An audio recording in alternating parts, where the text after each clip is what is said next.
উকবা ইবনে আমির রাদিয়াল্লাহু তাআলা আনহু বলেন, রাসূল সাল্লাল্লাহু আলাইহি সাল্লামকে জিজ্ঞাসা করা হলো, মান নাজাত, বাঁচার পথ কি? কি করে জাহান্নাম থেকে বাঁচা যাবে?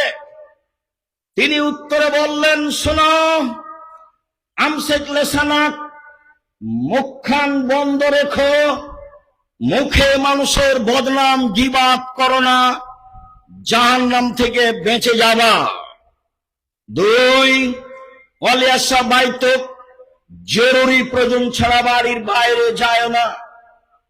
কাজ শেষ হয়ে গেলে বাড়ি আসবে। দোকানে জিনিস কেনার পদ্ধতি হাজারো বার বলেছি। দোকানের সামনে গিয়ে দাঁড়িয়ে বলতে হবে, আসসালামু আলাইকুম, আমার লবণ আছে? জি আছে, 1 কেজি লবণ দাও। কাঁচামরিচ আছে? জি আছে, 200 কাঁচামরিচ দাও। দেওয়া হয়েছে, টাকা নেও, ফিরে আসবেন। বসলেন কেন ওখানে? ওখানে তো টিভিতে ল্যাংটা মেয়ে নাচে, আরো 5 জন আর একজনের বদনাম করে। আপনি খালি দাঁড়িয়ে বললেন, এই ছেলে তুই ঠিক বলেছিস রে, ও আসলে খারাপ, ক্ষমা নেন দেখি বাকি জীবন। এই ছেলে তুই ঠিক বলেছিস, আসলে ও খারাপ, এবার ক্ষমা নেন দেখি। আপনি ইসলাম ধর্মকে যত সহজ মনে করেছেন তা নয়, এটা নীতির নাম, খুব শক্ত নীতির নাম। 1 গ্লাস পানি পান করলে 5টা বিধান লাগে, অবাক নীতি। পেশাব পায়খানার জন্য 8টা নিয়ম লাগে, অবাক নীতি। জাহেলিয়াতের মোকাবেলায় এসেছে ইসলাম, নিয়ম নীতিটা ঠেকিয়ে দিয়ে এটা চালু করবে।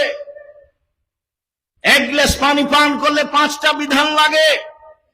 ডান হাতে গিলাস ধরতে হয়, বসে পান করতে হয়, বিসমিল্লাহ বলতে হয়, 3 শ্বাসে পান করতে হয়, পান শেষে আলহামদুলিল্লাহ বলতে হয়। মনে রাখা ভালো হবে, যে বিধানে 1 গ্লাস পানি পান করতে 5টা বিধান লাগে যে ধর্মে, সেই ধর্ম আপনার আমার মতো হুমসি খেলি চলে, এটা ভুল কথা। সেটা অবশ্যই একটা নিয়মের উপরে চলে। আমি আর আপনি বুঝে বিবেচনা করে কাজ করি। রাসূল সাল্লাল্লাহু আলাইহি সাল্লাম একদা বললেন, পৃথিবীর মানুষ শুনে রেখো, মান কানা জাওয়াজহাইনি ফিদ দুনিয়া কানা লাহু লিসানানি মিন নার। বিচারের মাঠে যার 2 মুখ হবে। মানুষের 2 মুখ হয়? জি, মানুষে তো বলে, বাদ দাও দোমুখার কথা, এই যে বুঝে, এই যে মানুষ বলে, আরে ছাড়ো তো দুনিয়ার 2 মুখার কথা বাদ দাও। তার মানে এখানে এক কথা বলে, ওখানে এক কথা বলে। মানুষই বলছে যে 2 মুখার কথা বাদ দাও। তো রাসূল সাল্লাল্লাহু আলাইহি সাল্লাম বলছেন, দুনিয়াতে যার 2টা মুখ হবে, বিচারে তার মুখে আগুনের 2টা জিহ্বা হবে। লিসানানি মিন নার, আগুনের 2টা জিহ্বা হবে, আগুনের। মানুষের বদনাম করে কি করবেন? অল্প সুবিধা ভোগ করে কি করবেন? কেন অল্প সুবিধা ভোগ করতে যান? কেন মাথায় এটা আসে? সম্মানিত দিনী ভাই বোন, আবু হুরায়রা রাদিয়াল্লাহু তাআলা আনহু বলেন, রাসূল সাল্লাল্লাহু আলাইহি সাল্লাম বলেছেন,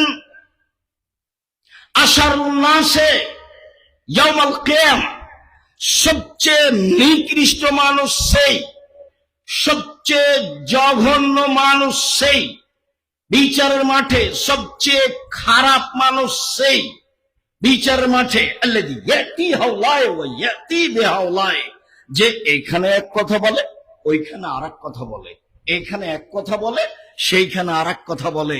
সে হলো বিচারের মাঠে সবচেয়ে খারাপ মানুষ। তাহাজ্জুদ পড়ে জান্নাত কিনবো, এই হিসাব ছেড়ে দেন।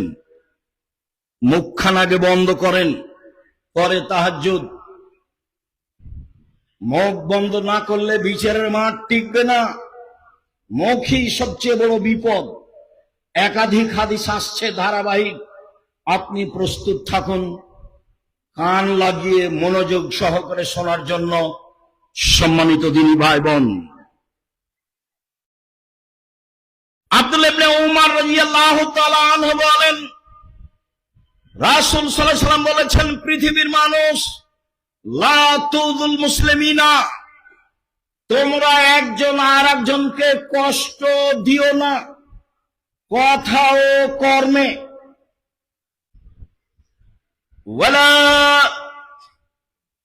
তাত্তাবিউ আওরাতিহিম, মানুষের পিছনে পড়ো না বদনাম করার জন্য। ইন্নাহু মান ইয়াত্তাবিউ আওরাতা আখিহি আল মুসলিম, কেউ যদি তার মুসলিম ভাইয়ের পিছনে পড়ে বদনাম করে, ইয়াত্তাবিউল্লাহু আওরাতাহু, আল্লাহ তার পিছনে লেগে যাবেন। ওমান ইয়াত্তাবি আওরাতাহু ইয়াফজাহু ওয়ালাউ কানা ফি জাওফির আহলিহি, আর আল্লাহ যার পিছনে লেগে যাবেন, আল্লাহ তাকে অপমান করেই ছাড়বেন, ও যদি তার বাহনের পেটে ঢুকে যায় তবু। আরো স্পষ্ট করে বলি, আপনাকে খুব ভালোভাবে মনে রাখতে হবে, আপনি যদি কারো বদনাম করেন তখন আপনার বদনাম কে করবে? আল্লাহ। এবার আপনার মোকাবেলায় চলে গেছে আল্লাহ, ঠেকান দেখি। ওর নাম আজিজ, পরাক্রমশালী। ওর নাম কাদির, সর্বশক্তিমান। ওর নাম ফাআলুল লিমা ইউরিদ, যা ইচ্ছা তাই করে। ও তো আপনার বিরুদ্ধে চলে গেছে। আর আল্লাহ যার বিরুদ্ধে চলে যাবেন, তা নিয়ে যাচ্ছেন আল্লাহর সাথে সাক্ষাতের জন্য। হঠাৎ দেখি অনেক মানুষ, লাহুম আযফারু মিন নুহাস, তাদের বড় বড় নখ রয়েছে হাতে, তামার লম্বা লম্বা নখ। ইয়াকমিসুনা ওজুহাহুম, তারা নিজেরাই নিজের নখ দিয়ে মুখমণ্ডল খামচাচ্ছে। অসদুরাহুম, বুককে খামচে গোশত তুলে ফেলছে। আমি বললাম, জিবরাইল মান হাউলায়ে, জিবরাইল বলো তো এরা কে? একই কথা, এদের নখ কেন এত বড়? এরা কেন নিজের মুখের গোশত নিজেই খামচে তুলছে? এরা কেনই বা এইভাবে বুককে খামচিয়ে তুলছে? আল্লাহ রাসূল বললেন এই কথা। তখন জিবরাইল উত্তরে বললেন, হাউলাই আল্লাযীনা ইয়াকুরাজুন নাস, এরা হচ্ছে ওরা যারা মানুষের বদনাম করত।